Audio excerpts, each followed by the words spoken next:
जी नमस्कार। आपका सवाल बहुत बढ़िया है। एग्जिट पोल में तो बिल्कुल एक तरफा माहौल दिखाया गया है, लेकिन एग्जिट पोल को नकारते हुए, क्योंकि हम तो पिछले चुनाव अभियान से ही शुरू हो गए थे कि इस बार हर हालत में किसी भी कीमत पर भाजपा को दोबारा सत्ता में लेके आना है। क्योंकि भाजपा ने जो नॉन चमार शेड्यूल्ड कास्ट हैं, हरियाणा में दो कैटेगरी हैं, एससी और डीएससी। शेड्यूल्ड कास्ट में 4-5 नाम है, चमार है, जाटव है, रेगर है, जटिया है, रविदासिया है। दूसरी तरफ हरियाणा के मुख्यमंत्री तत्कालीन उस समय के 2020 में मनोहर लाल जी ने एक नया नाम दे दिया, डिप्राइव्ड शेड्यूल्ड कास्ट, वंचित अनुसूचित जातियां, और उनको अलग से 10% आरक्षण एजुकेशन में दे दिया। जबकि हमारी मांग तो ये थी कि ये आरक्षण हमें नौकरियों में मिले, ताकि हम जब लोग बहुत लंबे समय से पिछड़े रह गए हैं, हिस्सेदारी नहीं मिल पा रही है, सारा का सारा आरक्षण एक ही जाति की तरफ चला जा रहा है, तो इस बंटवारे की लड़ाई हो रही थी। मनोहर लाल जी ने कहा कि पहले शिक्षा में ले लो, बाद में आगे इसको लागू कर देंगे, तो एक नया नाम दे दिया, डिप्राइव्ड शेड्यूल्ड कास्ट। तो हमने इस पूरे तबके को मोबिलाइज किया। उसका ये परिणाम हुआ कि आज यूनिवर्सिटीज में, कॉलेज में बहुत बच्चे पढ़ रहे हैं। 260 बच्चे तो एमबीबीएस में हरियाणा से, हमारे डिप्राइव्ड शेड्यूल्ड कास्ट के, वाल्मीकि, धाना, छाछी, खटीक, बाजीगर, नर, ओरना, सपेला, इन सब जातियों के इतने बच्चे पढ़ रहे हैं। और मैं अभी कुरुक्षेत्र यूनिवर्सिटी गया तो 40 बच्चे तो पीएचडी में हैं, ये डीएससी बनने के बाद, आरक्षण मिलने के बाद, क्योंकि उससे पहले कभी सवाल उठा नहीं था कि कोई बच्चा पीएचडी में आ जाए।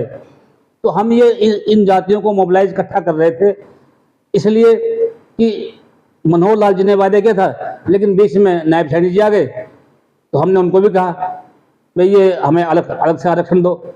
शिक्षा में दिया, आपका आभार है, धन्यवाद है, हम आपको नतमस्तक करते हैं, प्रणाम करते हैं, हमारे बच्चे पढ़ रहे हैं, लेकिन पढ़ लिख कर उनको नौकरी में भी आना है। पहले बहुत पढ़े लिखे बच्चे हैं, तो आरक्षण का बंटवारा सर्विसेज में हो। नायब सिंह जी को कई बार मिले, उन्होंने हाँ भरी। इसी बीच 1 अगस्त को सुप्रीम कोर्ट का ये निर्णय आ गया पूरे देश के लिए कि देश में आरक्षण जो है जाति विशेष की तरफ चला गया है।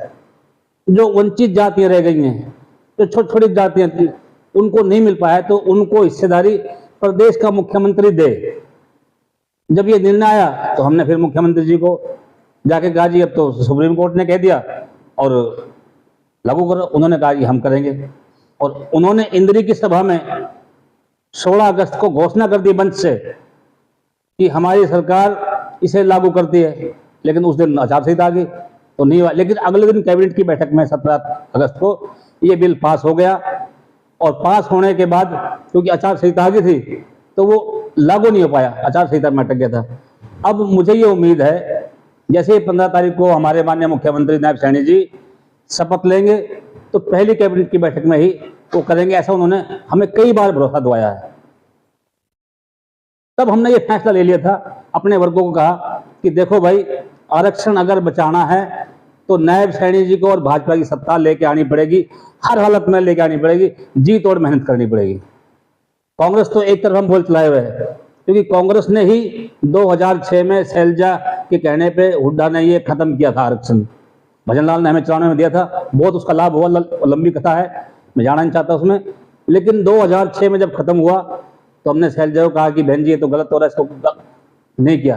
जबकि खत्म पंजाब में भी हुआ था उस दिन, वहां उन्होंने एक लाइन का प्रस्ताव पास कर दिया विधानसभा में कि पंजाब में आरक्षण एज इट इज रहेगा, क्योंकि विधान पालिका न्यायपालिका से बड़ी है।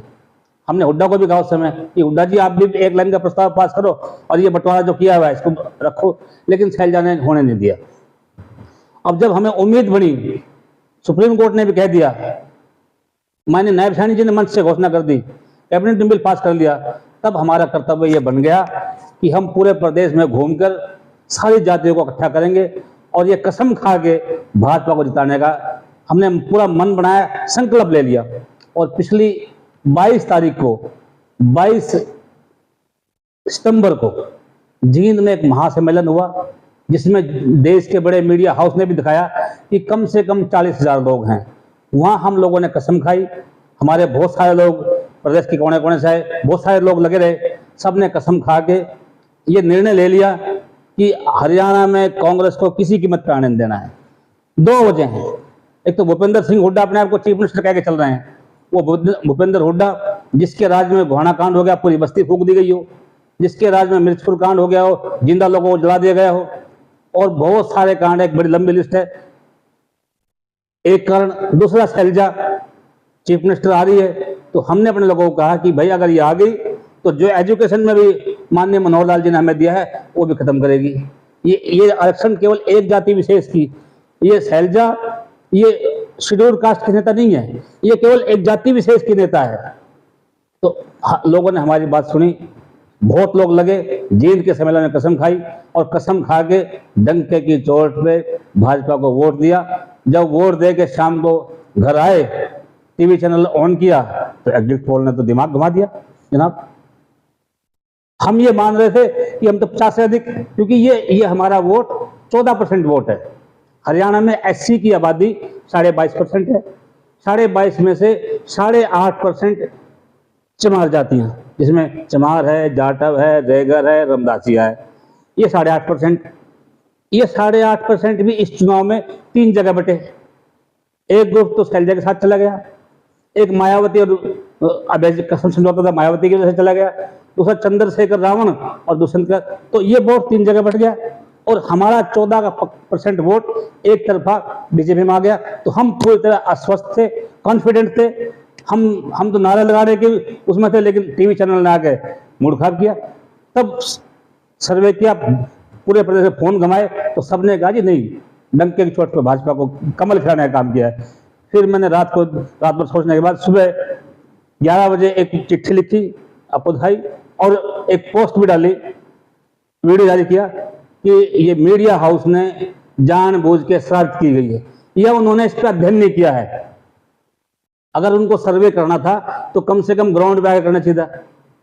केवल और केवल ये कह देना कि शेड्यूल्ड कास्ट सारा का सारा शैलजा लेके चली गई, तो हमने से कंडेम किया। नहीं, कहां गया? 14% तो केवल और केवल देशी समाज के लोगों की बदौलत, जो नेता लगे हुए थे, बहुत सारे नेता लगे रहे जिन्होंने पूरी जीत और मेहनत की है। उसमें हमारे जो है ना पूर्व अभिमंत्री दिसंबर जी थे, जोगेंद्र वाल्मीकि थे, एसवीर बेदी जी थे, देवीदास जी थे, कई सारे लोग जो अब अपने इलाके में स्तंभ हैं, उन स्तंभ लोगों ने जीत और मेहनत की और भाजपा सरकार सत्ता में आई। लेकिन हमने उनको एक बात कही कि मीडिया हाउस वालों, हाथ जोड़ के विनती है, आप पहले कई बार फेल हो चुके, आप छत्तीसगढ़ में फेल हुए, रमन उसको बघेल जी को बना रहे थे, आप मध्य प्रदेश में फेल हुए, अब राजस्थान में फेल हुए, और पार्लियामेंट में तो हो ही गए।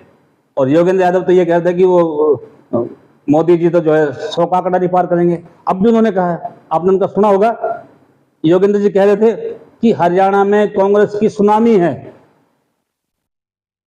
मैं ये कहता हूं कि आप बहुत बड़े पढ़े लिखे साइकोलॉजिस्ट हैं, कृपया करके ग्राउंड पे काम करके अगर काम हो तो सच्चाई दिखानी चाहिए। मेरी आपके माध्यम से, क्योंकि हमारे मुख्यमंत्री जी बड़ा मैंडेट लेके आए हैं, मैं उनको पूरे देशी समाज की तरफ से, मेरी तरफ से उनको बहुत शुभकामनाएं, बधाई देता हूं। जो नए विधायक चुन के आए हैं सभी 48 के 48, क्योंकि काम तो हमने सारी जगह किया है, सभी विधायकों को मेरी तरफ से बहुत बहुत बधाई, शुभकामनाएं। आज नवरात्रि का दिन है, माता रानी आशीर्वाद बनाए रखे, सरकार बहुत अच्छे तरीके से काम करे, पूरे हरियाणा की जनता की सेवा करे।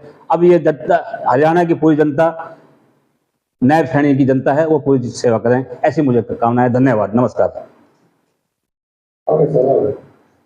परसेंटेज रहेगी थी ना जी, 14% होगा जी, बोल रहा हूँ। क्यों खिला हरियाणा में कमल? जो हुए सभी चैनलों के एग्जिट पोल फेल। आइए आपको बताते हैं असली वजह। क्यों खिला तीसरी बार भी कमल? भाई 1500 को पार्टी के पास है ना, 1500 थोड़ा पेश कर देती हो, और 1500 से